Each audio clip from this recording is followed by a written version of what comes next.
Buen día, hermanos. Quería compartir con ustedes el devocional de hoy. Seguimos con un repaso por la vida de los apóstoles.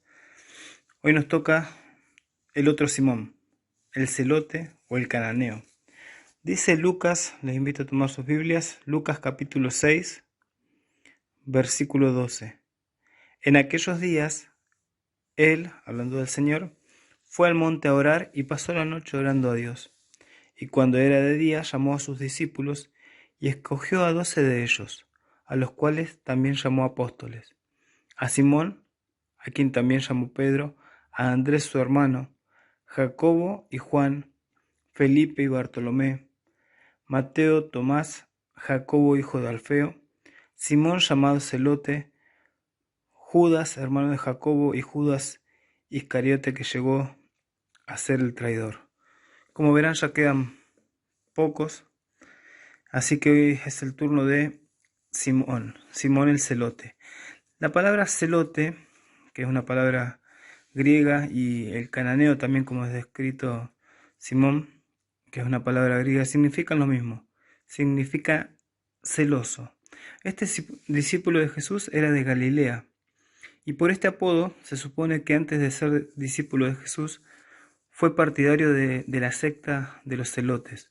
Era un movimiento religioso y político que muchos creen que fue fundado en el año 6 después de Cristo por Judas el Galileo, que es mencionado por Gamaliel en Hechos capítulo 5 versículo 37. Y dice Josefo, el historiador judío, llama a este movimiento como la cuarta filosofía judía. Los celotes fueron un grupo de asesinos que estaban en contra del Imperio Romano y también son considerados como los primeros terroristas de la historia. Ellos trataban, por la violencia obviamente, que el pueblo judío tenga el mismo celo que ellos tenían y que se vuelvan a la ley mosaica. Y también pretendían tener una completa independencia de los romanos, y esto llevaba a duros enfrentamientos.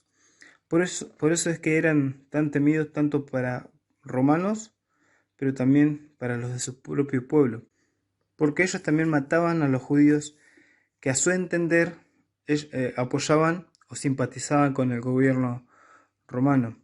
Ellos rechazaban la posición de las autoridades religiosas judías que aceptaban pasivamente el dominio romano. Por eso ellos eran muy violentos, eran eficaces en la defensa en zonas de montaña y en el ataque individual. A estos miembros que atacaban individualmente eran llamados sicari o secarios, porque portaban un puñal con curva llamado sica y que ocultaban entre sus ropas. ¿Cómo actuaban estos sicarios? Bueno, ellos escogían una víctima, especialmente era una figura prominente, y se acercaban por atrás, mezclándose entre la gente, y en el momento oportuno ellos sacaban esta daga, la sica, y apuñalaban el corazón de la víctima por atrás.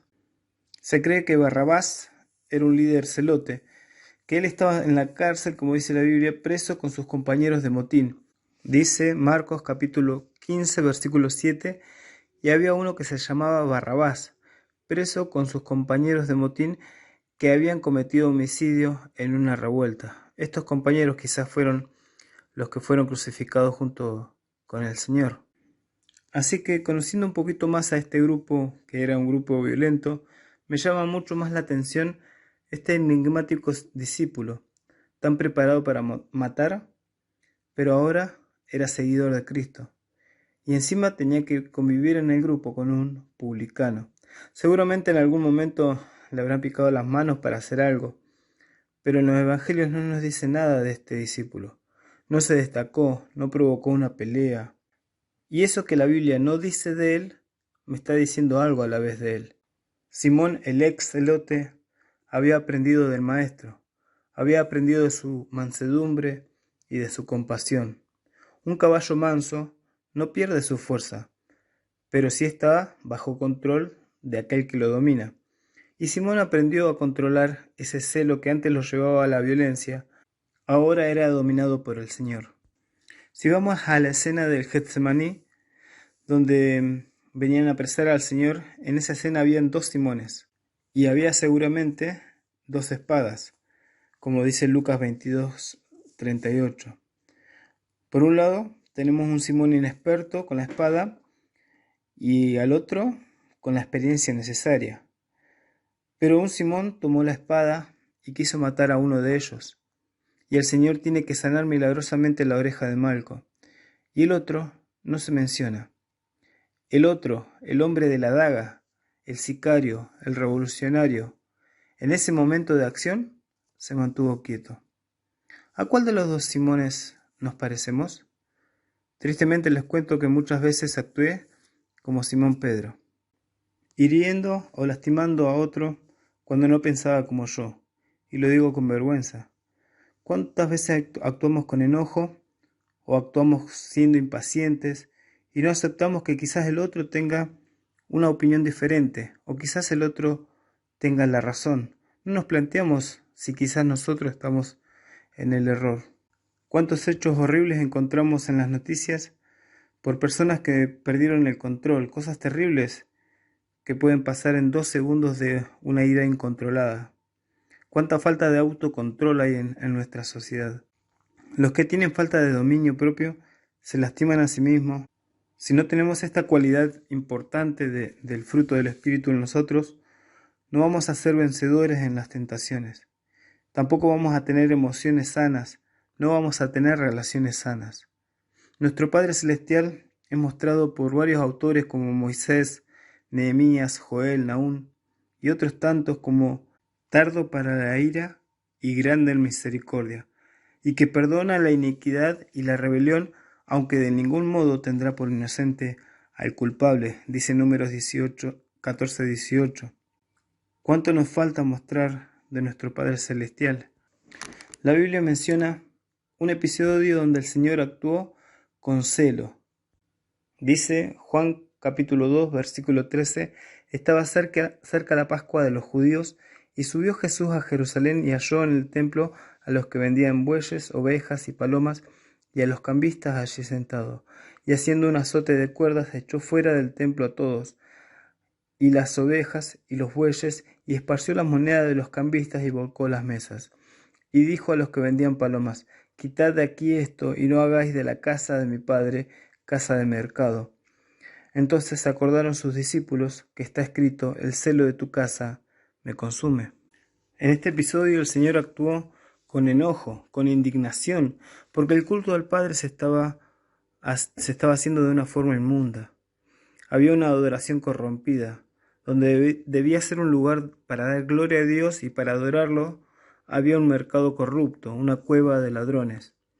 Cuando tenemos un celo correcto por las cosas de Dios, ese celo nos consume a nosotros. Pero cuando tenemos un celo equivocado, consumimos a otros, consumimos la casa de Dios. Como dice un autor, este celo del Señor tenía una motivación apropiada, tenía un enfoque apropiado, tenía una justificación apropiada, tenía un control apropiado, tenía una duración apropiada y tenía un resultado apropiado. Nosotros muchas veces nos enojamos y no tenemos control, y no tenemos un enfoque apropiado, no tenemos realmente las motivaciones apropiadas. Por eso la palabra de Dios en Efesios 4:26 nos dice, airaos, pero no pequéis, no se ponga el sol sobre vuestro enojo. Y Santiago también habla en capítulo 1, versículo 19, pero que cada uno sea pronto para oír, tardo para hablar, tardo para la ira, pues la ira del hombre no obra la justicia de Dios. Así que podemos tener ese celo que edifica, el celo que limpia, el celo que realmente ayuda, y ese es el que tenemos que tener, pero tenemos que tener cuidado cuando tenemos un celo que divide, que daña, y ese es el celo incorrecto, el que debemos evitar. Según la tradición, Simón el Cananeo murió siendo aserrado en Persia aproximadamente en el año 70. Que podamos meditar en esta mañana si realmente tenemos ese celo correcto como lo tenía nuestro Señor. Que tengan un buen día.